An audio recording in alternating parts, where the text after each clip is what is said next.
नमस्कार दोस्तों, आपके अपने चैनल हिंदी ज्ञानमाला में आपका बहुत बहुत स्वागत है। दोस्तों, इस वीडियो के पिछले भाग में हमने बिहारी रत्नाकर से 1 से लेकर 35 महत्वपूर्ण प्रश्न और उनके उत्तर देखे थे। आज की इस वीडियो में हम आगे के प्रश्न देखेंगे, यानी प्रश्न संख्या 36 से लेकर 72 तक के कुल 37 प्रश्न और देखेंगे। तो चलिए शुरू करते हैं आज का ये वीडियो।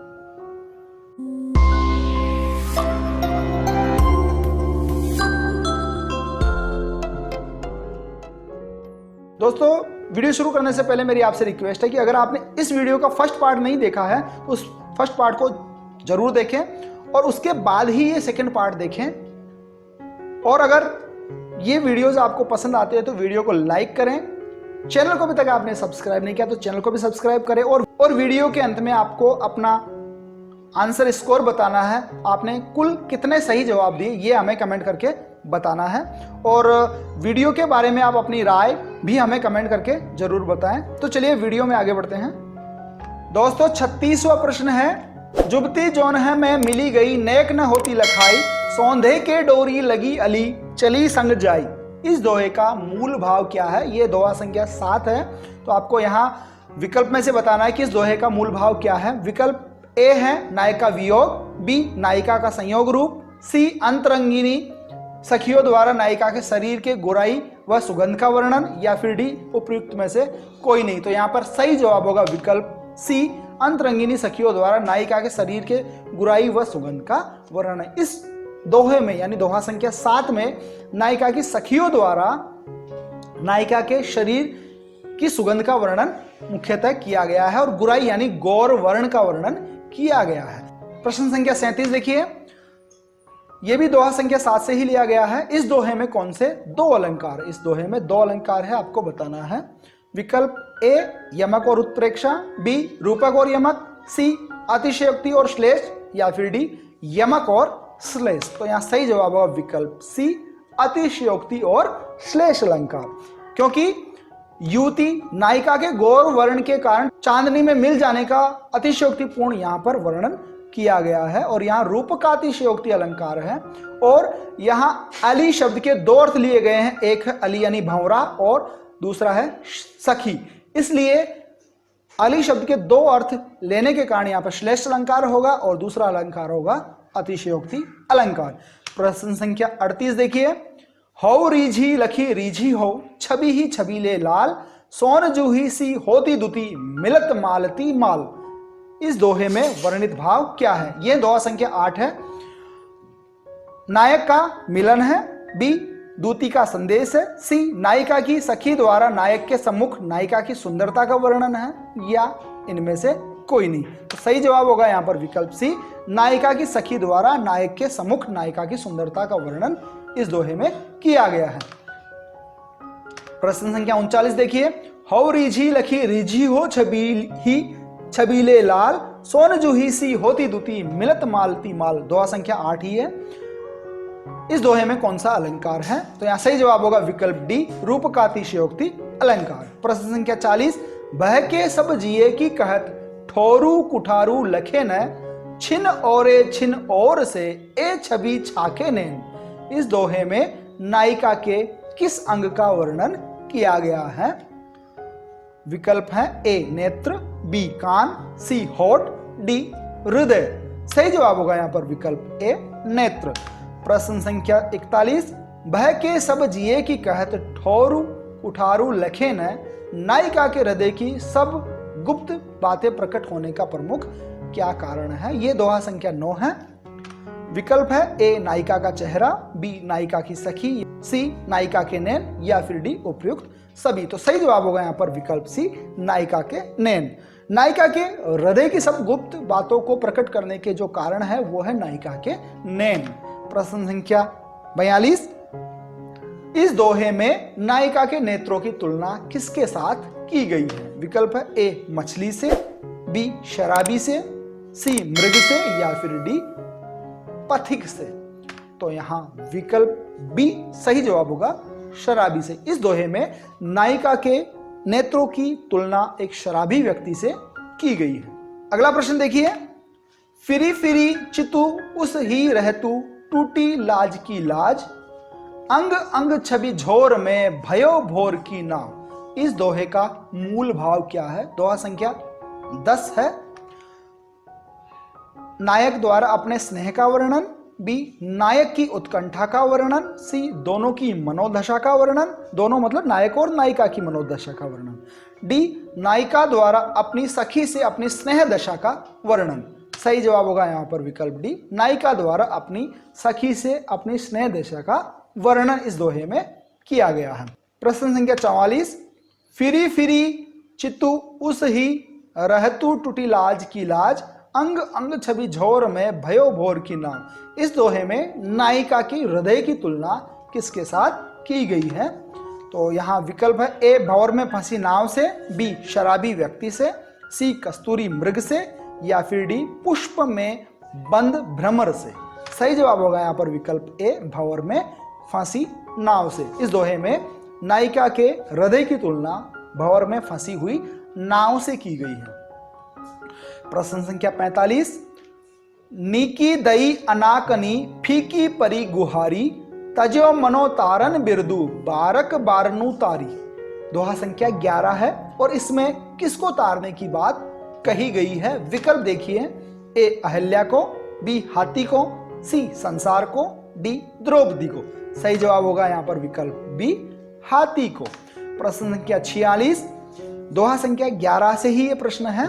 इस दोहे में निम्न में से किस भाव का वर्णन हुआ है? विकल्प है ए भगवान द्वारा उपेक्षा का वर्णन, बी भक्त और भगवान की वार्ता, सी भक्त की नाराजगी, या फिर डी भक्त का भगवान को उलाहना। सभी विकल्प लगभग एक जैसे ही हैं, लेकिन आपको एक सही विकल्प का चयन करना होगा, तो यहाँ विकल्प डी सही हो जाएगा, भक्त का भगवान को उलाहना। भक्त इस दोहे के माध्यम से भगवान को उलाहना दे रहे हैं कि आपने तो मुझे तारना ही छोड़ दिया है। प्रश्न संख्या 47, तजो मनो तारन बिद्दु बारक बारनू तारी। उक्त पंक्ति में कौन सा अलंकार है? विकल्प है ए उत्प्रेक्षा अलंकार, बी अनुप्रास अलंकार, सी यमक अलंकार और डी श्लेष अलंकार। तो यहाँ मनो शब्द आने की वजह से यहाँ पर हो जाएगा ए उत्प्रेक्षा अलंकार। प्रश्न संख्या 48, चितई ललचोहो चखनु डटी घूंघट पटमाह, छलसो चली छुआई कई छिनको छबीली छाह। इस दोहे का मूल भाव क्या है? यह है दोहा संख्या 12 है। दोनों का प्रेमालाप है, यानी नायक और नायिका के प्रेमालाप का वर्णन है, बी नायिका द्वारा अनुराग व्यंजक चेष्टाएं हैं, सी नायक नायिका भेद का वर्णन है, या डी उपयुक्त में से कोई नहीं। तो यहाँ सही जवाब होगा विकल्प बी नायिका द्वारा अनुराग व्यंजक चेष्टाएं। अनुराग व्यंजक मतलब प्रेम भरी चेष्टाएं। प्रश्न संख्या 49, दोहा दिया हुआ है। इस दोहे के अनुसार नायिका नायक को कैसे स्पर्श करती है? तो पिछले विकल्प में हमने देखा था कि नायिका अनुराग व्यंजक चेष्टाएं करती है और उन चेष्टाओं के माध्यम से नायिका नायक को स्पर्श करती है। तो यहाँ विकल्प में से आपको बताना है कि नायिका नायक को स्पर्श कैसे करती है? ए अपनी छाया से, बी अपने हाथ से, सी अपने वस्त्रों से, या फिर डी अपने मन से। सही जवाब होगा यहाँ पर विकल्प ए अपनी छाया से। प्रश्न संख्या 50, चाहत पिए अद्वैतता काननु सेवत नैन। पंक्ति में काननु सेवत नैन का क्या अर्थ है? विकल्प देखिए, ए आंखों का फैल कर कानों तक पहुंचना, बी कानों का फैल कर आंखों तक पहुंचना, सी वन का दृश्य आंखों को सुंदर लगना, डी आंखों का वन में रम जाना। सही जवाब होगा यहाँ पर विकल्प ए आंखों का फैलकर कानों तक पहुंच जाना। प्रश्न संख्या 51, खरी पातरी कान की कौन बहाऊ बानी। इस पंक्ति में रेखांकित पद पातरी कान की में कौन सा मुहावरा निहित है? हिंदी मुहावरा आपको यहां से बताना है। विकल्प है ए कान खड़े होना, बी कान काटना, सी कान देना, डी कान का कच्चा होना। सही जवाब होगा विकल्प डी कान का कच्चा होना। प्रश्न संख्या 52, खरी पात्री कान की पंक्ति का क्या अर्थ है? प्रश्न 51 और 52 एक दूसरे से मिलते जुलते हैं और ये खरी पात्री कान की जो दोहा है वो दोहा संख्या 14 है। तो ए कान का आभूषण, बी कान का सुंदर होना, सी बहरा होना, डी कान का कच्चा होना। एक जैसे ही विकल्प है, सही जवाब होगा यहाँ पर विकल्प डी कान का कच्चा होना। प्रश्न संख्या 53 देखिए, आंख कली न रत्नी करे अली अली जिए जानी, इस पंक्ति में कौन सा अलंकार है? सही जवाब होगा यहाँ पर विकल्प ए यमक अलंकार। यहाँ अली शब्द का 2 बार और अलग अलग अर्थों में प्रयोग हुआ है। प्रश्न संख्या 54 देखिए, पिए बिछुरन को दुसहु दुखु हर्षु जाल प्योसार दुर्योधन सो देखियति तजत प्राण इही बार, इस दोहे में किसका वर्णन किया गया है? विकल्प है ए नायिका का रुदन, बी नायिका का रोष, सी नायक का रोष, डी नायिका के नैहर जाते समय हर्ष व विषाद का वर्णन। सही जवाब होगा यहाँ पर विकल्प डी नायिका के नैहर जाते समय हर्ष व विषाद का वर्णन। प्रश्न संख्या 55 देखिए, दुर्योधन सो देखियति तजत प्राण इही बार, पंक्ति में नायिका को किस दुख व सुख के एक साथ होने से दुर्योधन के जैसे प्राण त्यागने की स्थिति हो रही है? विकल्प है ए माता पिता से बिछोह का दुख व प्रियतम से मिलने का सुख, बी माता पिता से मिलने का सुख व प्रियतम से बिछोह का दुख, सी प्रियतम से मिलने का सुख व सखियों से बिछोह का दुख, डी प्रियतम से बिछोह का दुख व सखियों से मिलने का सुख। सही जवाब होगा यहाँ पर विकल्प बी माता पिता से मिलने का सुख व प्रियतम से बिछोह का दुख। प्रश्न संख्या 56, झीने पट में झुलमुली झलकती ओप अपार सुरतरु की मनु सिंधु में लसती स पल्लव डार, इस दोहे का मूल भाव क्या है? यह दोहा संख्या 16 है। विकल्प है ए कल्प वृक्ष का वर्णन, बी सौंदर्य का वर्णन, सी झीने वस्त्रों से फूटकर निकलती नायिका की छवि, या फिर डी उपयुक्त में से कोई नहीं। सही जवाब होगा विकल्प सी झीने वस्त्रों से फूटकर निकलती नायिका की छवि। प्रश्न संख्या 57 देखिए, डारे ठोडी गाड़ गही नैन बटोही मारी चिरक चौंद में रूप ठगी हांसी फांसी हारी, इस दोहे का मूल भाव क्या है? यह 17 नंबर के क्रम का दोहा है। विकल्प है ए नायक नायिका का भेद, बी नायिका द्वारा नायक को देखना, सी नायक का चित्रण, डी नायक के नेत्रों का नायिका की सुंदरता देखते देखते थक जाना। विकल्प डी यहाँ पर सही जवाब होगा, नायक के नेत्रों का नायिका की सुंदरता देखते देखते थक जाना। प्रश्न संख्या 58, इस दोहे में नायिका के नेत्रों की तुलना किसके साथ की गई है? विकल्प है ए पथिक से, बी शराबी से, सी भ्रमर से, डी मछली से। सही जवाब होगा विकल्प ए पथिक से। प्रश्न संख्या 59 देखिए, कीने हूं कोरिक जतन मिली पानी में को लीनू, प्रस्तुत दोहे में कौन सा भाव निहित है? विकल्प है ए सूर्य के चमकने का वर्णन, बी नायक नायिका के प्रेमालाप का चित्रण, सी नायक नायिका भेद का चित्रण, डी मन से मोहन का लावण्यमय रूप किसी भी रूप से अलग नहीं होना। सही जवाब होगा विकल्प डी मन से मोहन का लावण्यमय रूप किसी भी रूप से अलग नहीं होना। प्रश्न संख्या 60 देखिए, कीने हूं कोरिक जतन अब कही काढ़े कोनू भो मन मोहन रूपू मिली पानी में कौ लोनू, प्रस्तुत दोहे में निहित भाव क्या है? यह दोहा संख्या 18 है। विकल्प है ए कवि की कल्पना, बी नायक नायिका का प्रेमालाप, सी नायक नायिका का विरह, डी मन से मोहन का लावण्यमय रूप किसी भी रूप से अलग नहीं होना। यहाँ विकल्प डी एकदम सही जवाब होगा। प्रश्न संख्या 61, लाग्यो सुमनु वै है सफलु आतप रोसु निवारी बारी बारी आपनी सींची सूर्यदता बारी, उपयुक्त दोहे में कौन सी शब्द शक्ति है? यह दोहा संख्या 19 है। विकल्प ए अभिधा, बी लक्षणा, सी व्यंजना, या फिर डी लक्षण लक्षणा। सही जवाब होगा यहाँ पर विकल्प सी व्यंजना। प्रश्न संख्या 62, लाग्यो सुमनु वै है सफलु आतप रोसु निवारी बारी बारी आपनी सींची सूर्यदता बारी, उपयुक्त दोहे में बारी बारी में कौन सा अलंकार है? विकल्प है ए पुनरुक्ति अलंकार, बी विपक्षा अलंकार, सी श्लेष अलंकार, डी उत्प्रेक्षा अलंकार। सही जवाब होगा यहाँ पर विकल्प ए पुनरुक्ति प्रकाश अलंकार। प्रश्न संख्या 63, अजो तरियोना ही रहियो मुक्तनु के संग, उक्त दोहे में निम्न में से कौन सा पक्ष उल्लेखित है? यह दोहा संख्या 20 है। ए आध्यात्मिक पक्ष, बी दार्शनिक पक्ष, सी राजनीतिक पक्ष, या फिर डी रहस्यात्मक पक्ष। सही जवाब होगा यहाँ पर विकल्प बी दार्शनिक पक्ष। दोहा संख्या 20 में दार्शनिक पक्ष का उल्लेख हुआ है। प्रश्न संख्या 64, यहां पूरा दोहा है। अजो तरियोना ही रहो श्रुति सेवक इक रंग, नाक बास बेसरी लयो बसी मुखतन के संग। इस दोहे में कौन सा अलंकार है आपको बताना है। यह दोहा संख्या 20 है। विकल्प है ए उपमा अलंकार, बी रूपक अलंकार, सी श्लेष अलंकार, डी यमक अलंकार। सही जवाब हो जाएगा यहाँ पर विकल्प सी श्लेष अलंकार। यह दोहा श्लेष अलंकार का एक श्रेष्ठ उदाहरण है।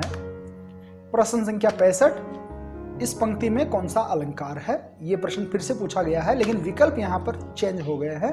विकल्प है ए उपमा अलंकार, उत्प्रेक्षा अलंकार, सी रूपक अलंकार या फिर डी श्लेष अलंकार। सही जवाब होगा विकल्प बी श्लेष अलंकार। दोनों प्रश्न मिलते जुलते हैं। प्रश्न संख्या 66, अजो तरियोना ही रहो श्रुति सेवक इक रंग। इस पंक्ति में श्रुति शब्द के क्या अर्थ है।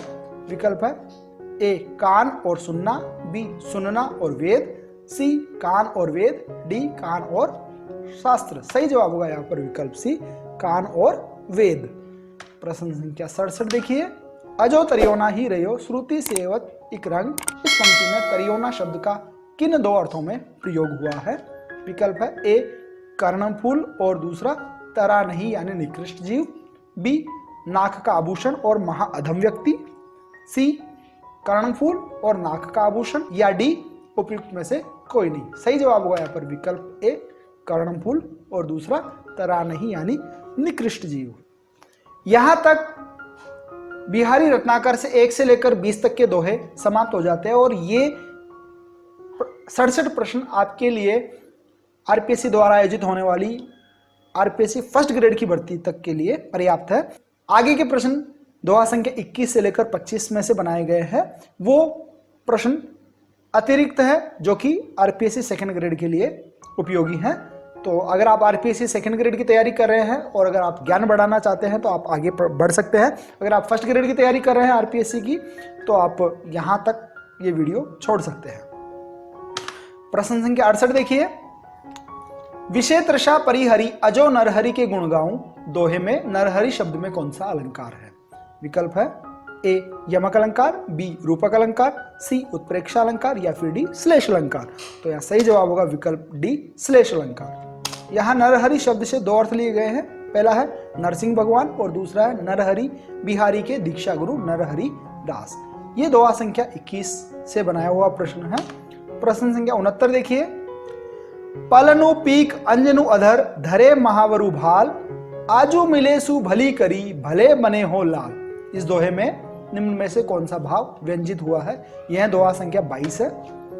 उपदेशात्मक, बी रहस्यात्मक, सी व्यंग्यात्मक या फिर डी भावनात्मक। सही जवाब होगा यहाँ पर विकल्प सी व्यंग्यात्मक। इस दोहे में भली और भले शब्द द्वारा व्यंग्यात्मक भाव का बोध हो रहा है।